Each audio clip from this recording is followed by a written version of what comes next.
Hello and welcome to another Let's Play. Me, GamerWolfSix of the Smoke Room. Before we start, if you're interested in playing this game, you can get it free on itch.io. I'm not sure if they have a Patreon or something like that. Just somebody was like, hey, there was an update, you should do that eventually. And I was like, yeah, okay.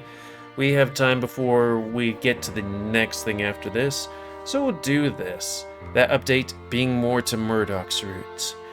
And when I tried to load Murdoch's thing, it, crashed. Because, things were changed or whatnot. Would it be a previous update we would do? Oh, no, I guess that's all the way back there. But yeah, basically to do the whole thing, he knows we did the Modowo or something like that, but he isn't going to tell us. These two were getting married, but the person that was like, oh, she's nice, is actually a terrible person, or just not a good person, because like she was like, you should woo him to keep him, interested in being here, but also because he's gay, and also she's gonna use she got evidence on him for being gay and is blackmailing him to marry her because he was like, yeah, I don't want to be here anymore because you're terrible and stuff like that. Trying to get your brother to do something he doesn't want to. And yeah, with the blackmail, the wedding's gonna happen. And main menu, or I guess we could go to extras.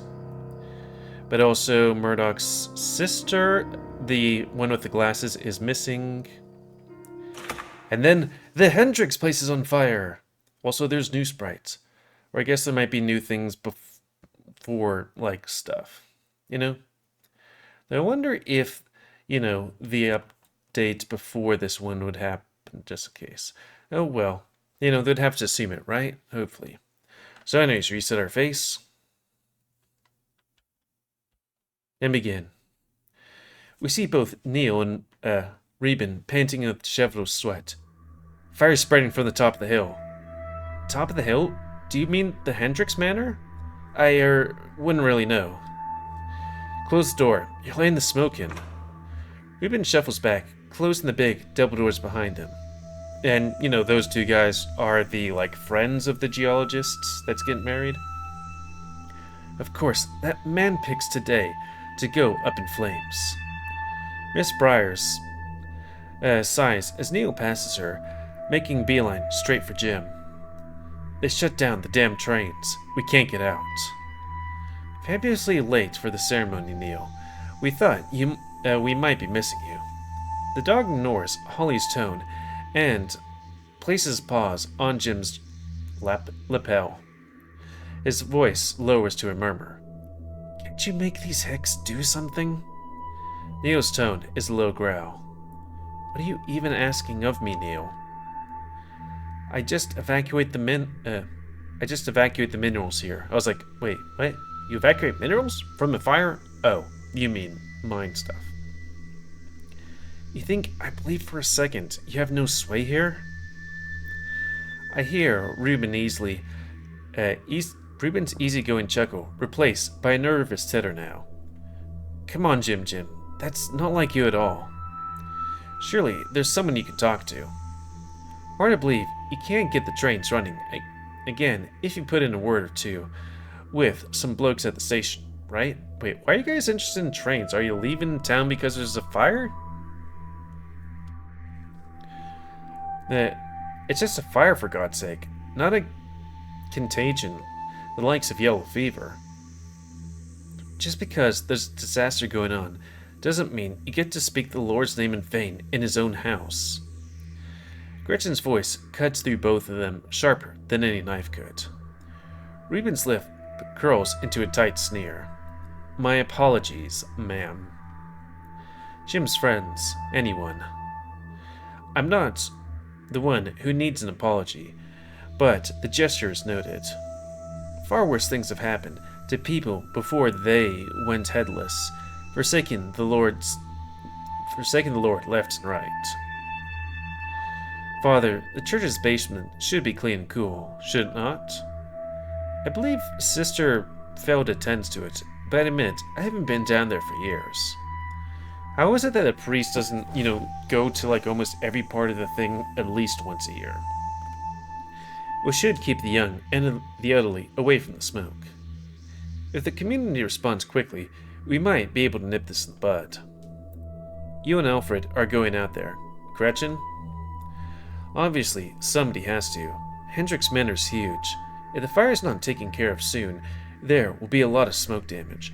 Now, I'm not sure how far in these paths we might be going, time-wise, because, I don't think there might be a strike going on, but, shortly after the strike, the Hendricks Manor and so many other places catch fire.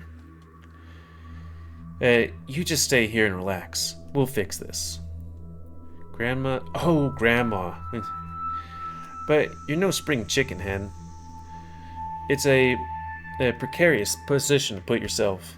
I'll be fine, Mother. Your scarf. Thank you, dear. She addresses the crowd and begins to wrap the scarf around her neck. If any of you think you have a better place to be, consider going now. If the flames light the whole manor up, the smoke will only get far worse before it gets better. I'll be back soon, if they don't have this under control. And what about the wedding? That's the thing. I wonder what would happen, because usually I would think in a small town like this, especially if you don't have some kind of professional fire brigade, everybody just grabs a bucket and gets water, Miss Briars blinks, as if utterly taken back. I can't move heaven and earth for you, Holly. If it wasn't meant to be today, then it wasn't meant to be today. Holly goes a bit stiff as Gretchen turns away from her and faces the crowd, slowly gathering near the front of the chapel. I know she ain't happy about this, but something about how she stands makes me think she was expecting something to go wrong. I don't know why they would be like, okay, all the children and elderly, go into the basement. You'd think it would just be like, I don't know, go back to your homes or, just away from the fire, the other side of town. As a community, we have to come together to meet this crisis. In the meantime, any able-bodied man should look for a bucket or a pail in case we have to form a water chain. She and her husband slip out the door. At first, only a few of the guests slip past me, heading to the door. Then they slip by me in crowded clusters, the sound of their voices growing more frantic as they push past the wooden doors and onto the outdoors, where the sky is already pink with the smoke pollution. The priest looks a bit more disoriented when he's nearly trampled by the fleeing guests pushing past him, but he brushes himself off and flicks his tongue while he gathers himself. Is he a lizard priest? Ah, you'll be the one staying then? Neil gives a snake a glare. Do we look like we have anywhere else we could be? We're from out of town, and there's no guarantee where we're staying will be suitable. Ah, well, the basement is this way. Oh, are they only staying in town for a night? He backs up, and his robes sweep against the door to his side while he searches inside of his sleeve pocket for a ring. His tongue slips past his lips again, almost nervously, as the eyes of several dozen people watch him slip the small bit of metal into the lock. A ring? Twisting it fast enough to make a hollow rattle. Give space for the elderly first, please. Grandma Briars hobbles through the crowd and takes a look down the stairs. Cozy for a crawl space, isn't it? I believe it was built as an infirmary, though there has been no need for it. He adds to it a bit quickly. There won't be, God willing, but we maintain precaution. Downstairs again, huh? I wait my turn as people quickly disappear into that little hole in the wall. What basement are we talking about? The mines? But at least it looks clean down here. Though I have to admit that I'm beginning to hate being in basements. We tend to keep finding things that we shouldn't be finding in them here. I can't think of any place. It's the caves, I guess? I can see there's plenty of curtains and beds stacked against the wall. If somebody went to hide a trapdoor or cover something up with plywood, then they probably... Sam, you're standing in the doorway. Oh. I moved to the side, and as a group of people pushed past me, filling up one corner of the big room that seemed to stretch out further than I thought would be likely. I hope I didn't come across as too aggressive. Just a little reminder that you're certainly big enough to block a hallway. Right. Down this way, Miss Sterling. Soon to be Miss Sterling. No need for any fuss, Father. She's smiling, but her tone is icy. Would it be indecent for me to sit on one of your beds? I mean to collect my thoughts and catch my breath.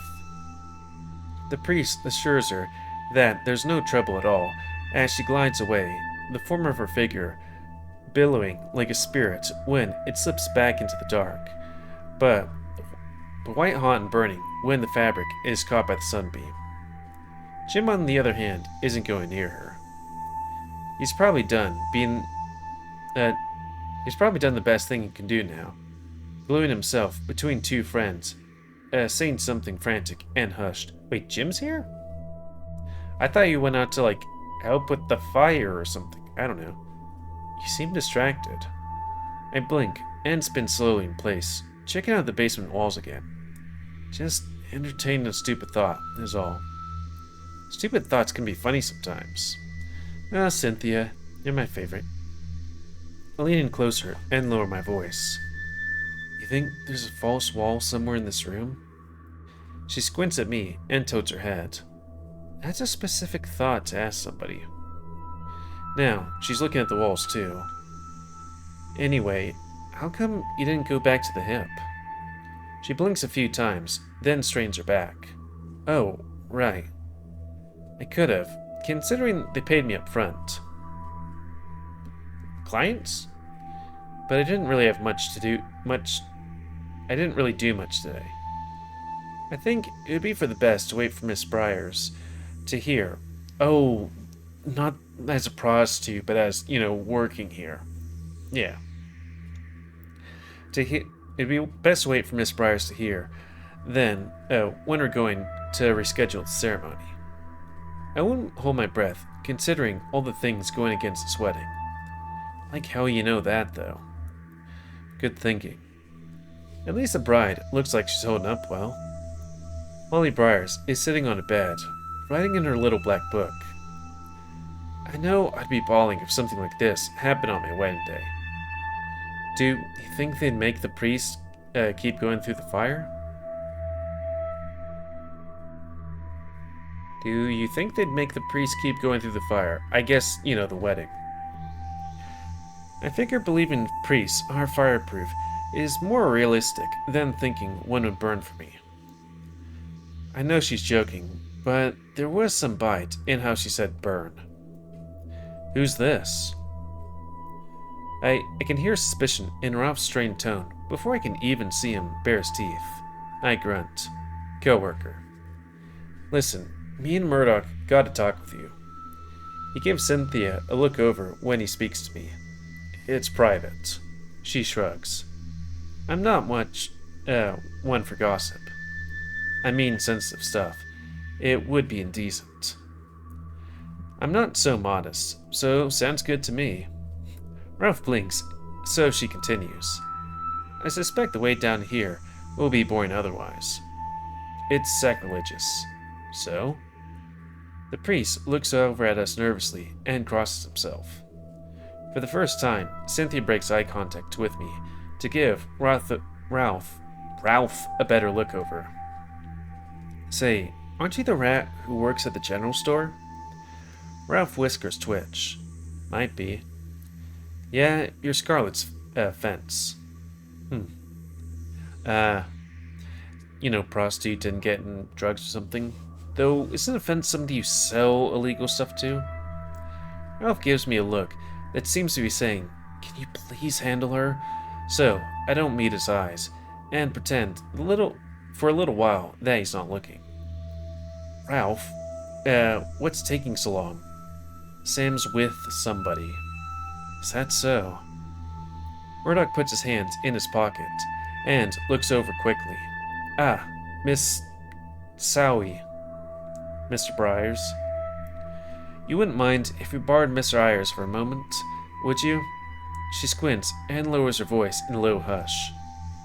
Well, he's not really mine to loan out, but it hasn't escaped my attention that you've been occupying him for some time these past few weeks. Murdoch chuckles a bit, musing with his hair, as he gives her a practiced smile.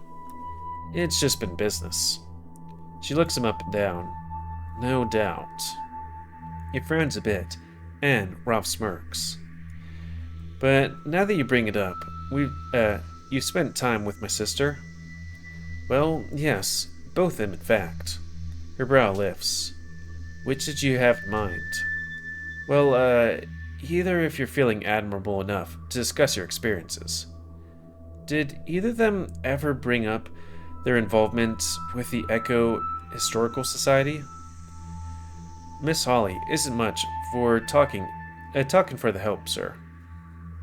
Right, my apologies. On the other paw, Miss Delilah is plenty. His tail sways slowly. Does she now? She comes across to me as the type who speaks only if she thinks you're worth talking to, so I was surprised I piqued her interest. Did she ever bring up anything unusual to you? Unusual is a bit broad, Miss Briars. Anything of preternatural nature, I mean? I've never heard that. I haven't seen that word in a while. Preternatural? Your expression lightens, and she cuffs. Seems like she thought he had something else in mind. Oh, you mean seances and palm readings? Now that you mention it, she would sometimes bring up the activities of the historical society you're involved in. But she didn't seem to put much stock into it. She'd make fun of the crystals and the people sharing their dreams to ballet music. Miss Holly would pretend not to be bothered, but I could tell she cared more about that. Murdoch lets out a small laugh, or soft laugh. Right, no. Delilah wouldn't care much for the parlor tricks, would she? She loses interest in something once she's figured out how it works. But she does talk a great deal about natural phenomena. Mathematics for starters, and the weather, and various other lofty subjects that I could tell she was annoyed I couldn't make heads or tails of. But she did say something that stuck with me, something that came across as a bit odd. We're scheduled for a calamity soon. So, you know about it already then. If you mean that there's folks who think a disaster of some form is coming to the town soon, I've heard rumors and whispers from paranoid folks all around town, but it's never been specific.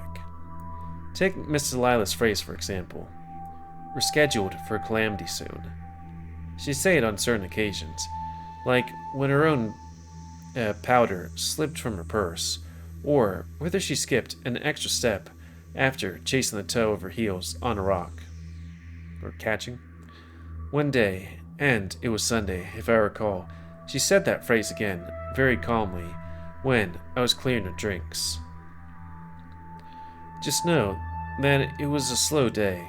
We were sharing stories about our jewelry right before it happened.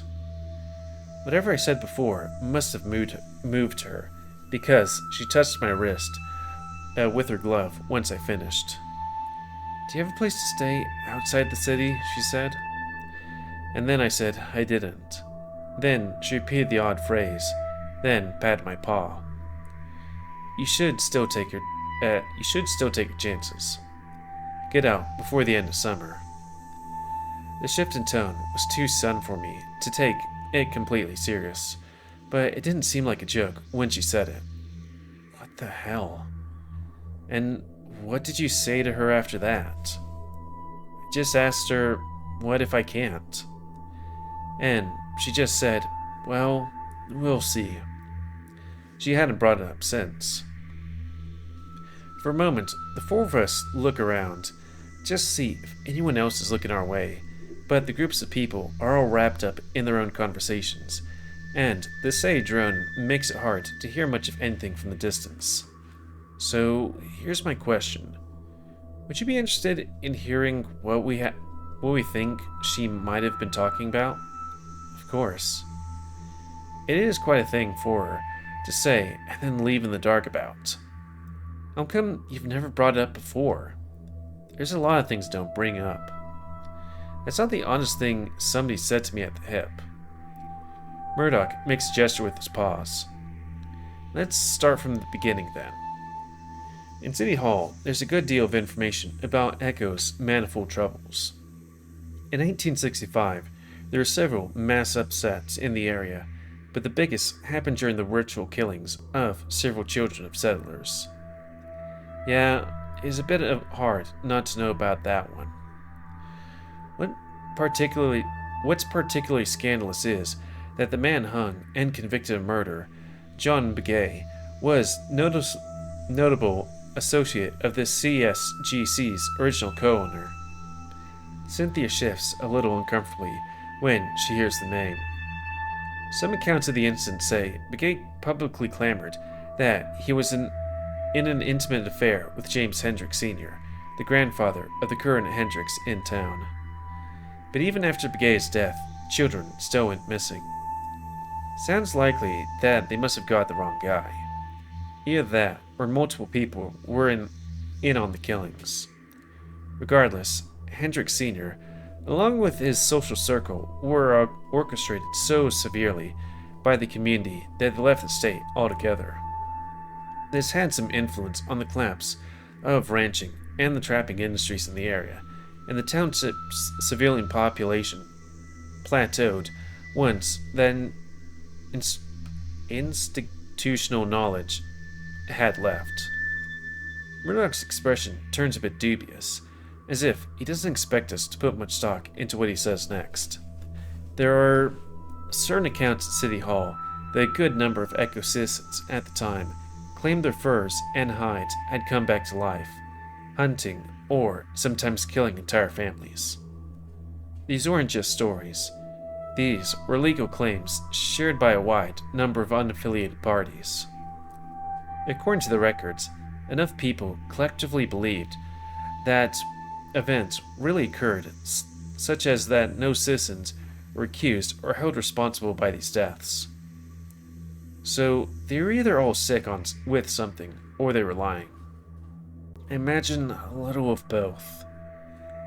I have reason to believe that there was something else in the environment that made people believe something else was going on. And when a few people act their worst around those already compromised, a few rotten apples spoil the whole bunch. Sounds like what happened with the Puritans. Like how the witches got them? All three of them give me a tired look. They were killing innocent people for land, Sam. And the Puritans were getting poisoned by the fungus in the rye bread too.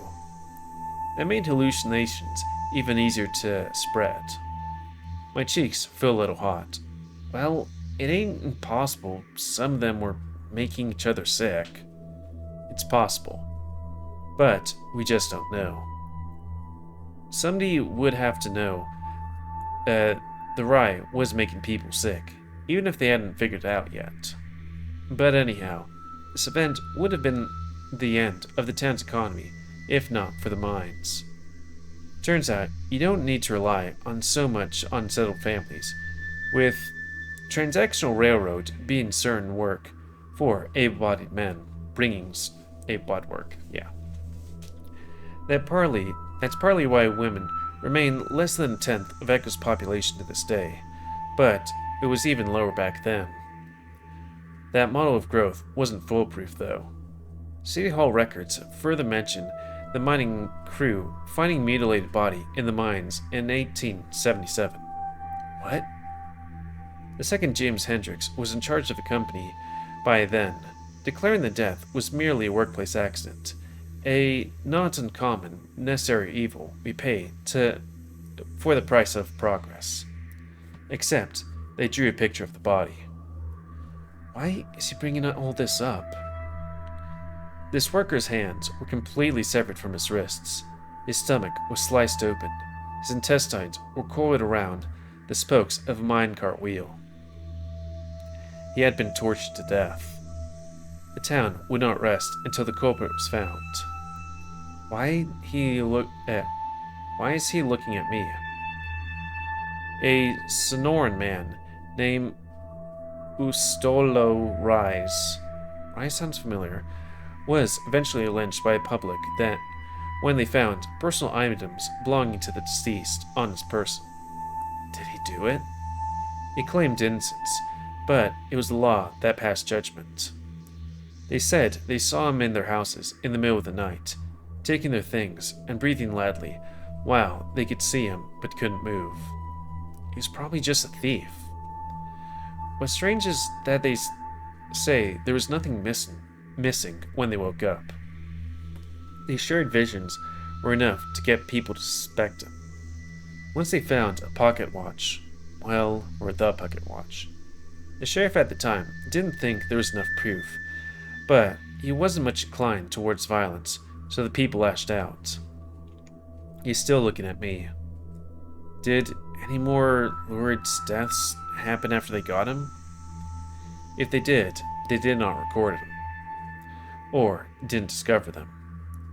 But just like before, this had an effect on the town's population. The public accepted that there was a murderer within the company and excited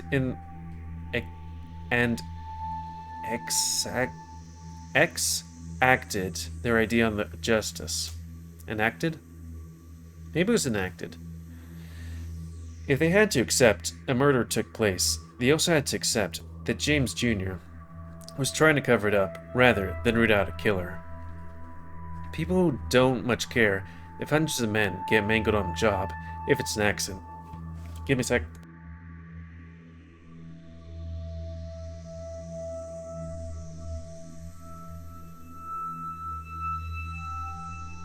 Hopefully I'm not coming down with a cold or something.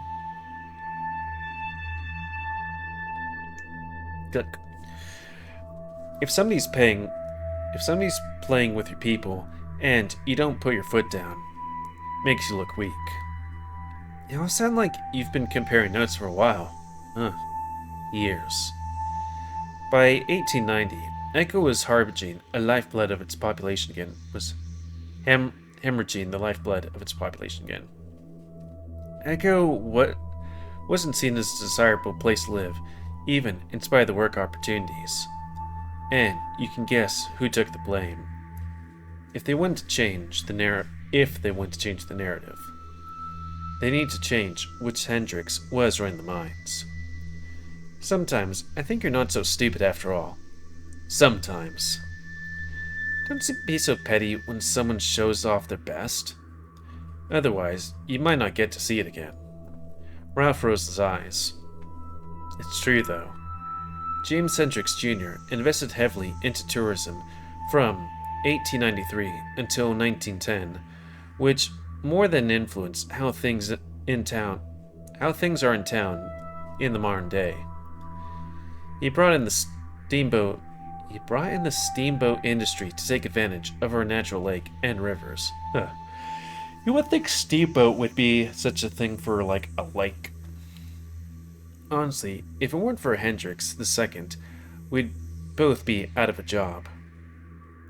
He sold a good chunk of his family's land to commercial venues throughout the town at a heavy discount.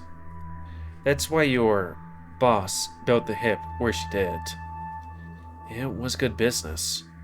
Yeah, just like you. The school wouldn't be half as impressive a day without Hendrix Jr. investing in heavy renovations. There weren't even seats in the auditorium when his father owned the mines.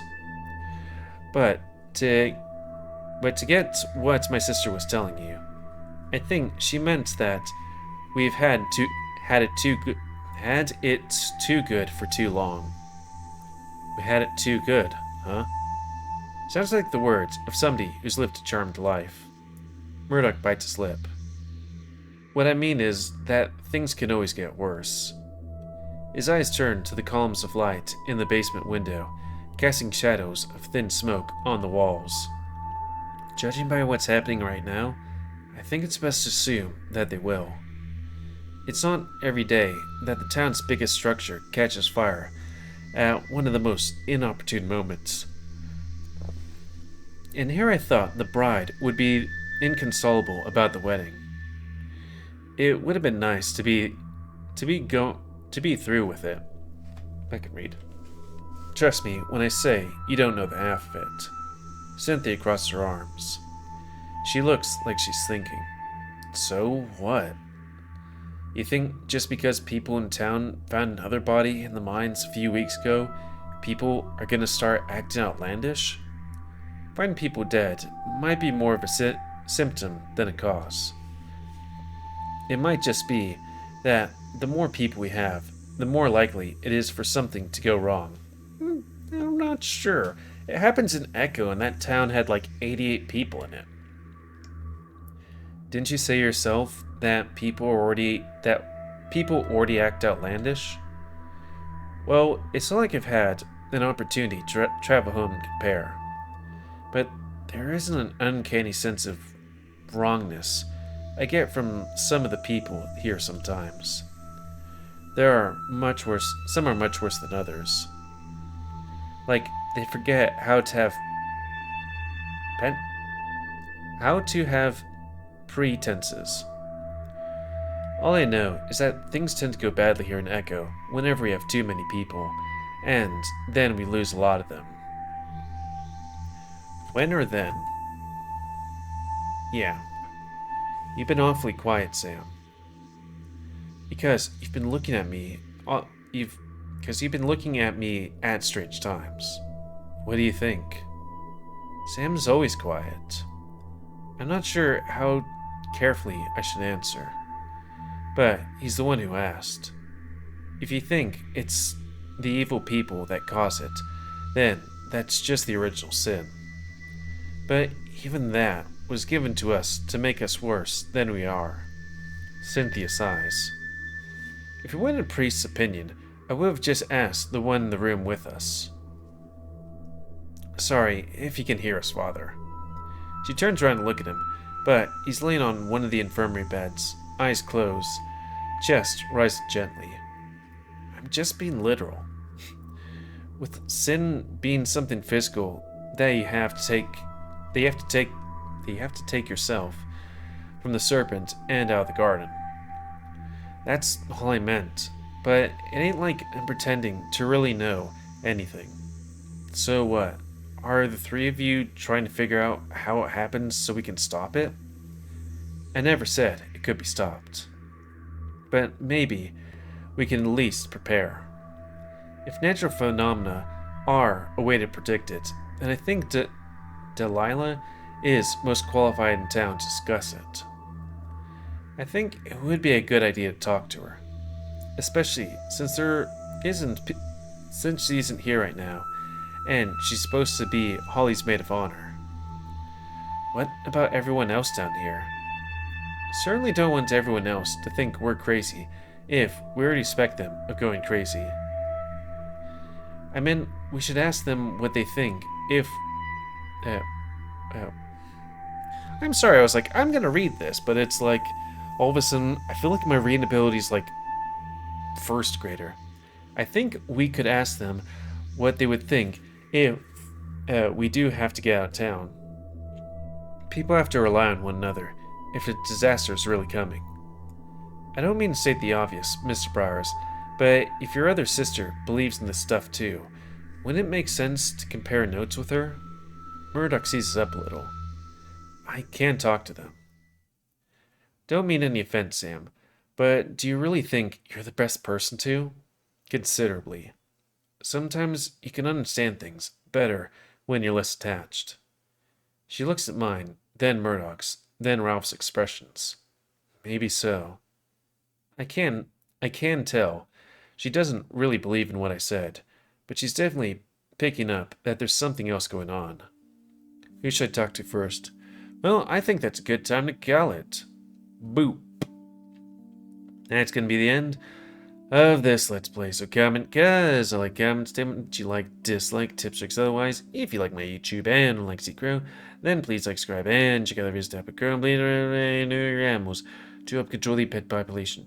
And if you want to play this game, it's available free on itch.io. I guess while we're here, let's just see if there's a thing.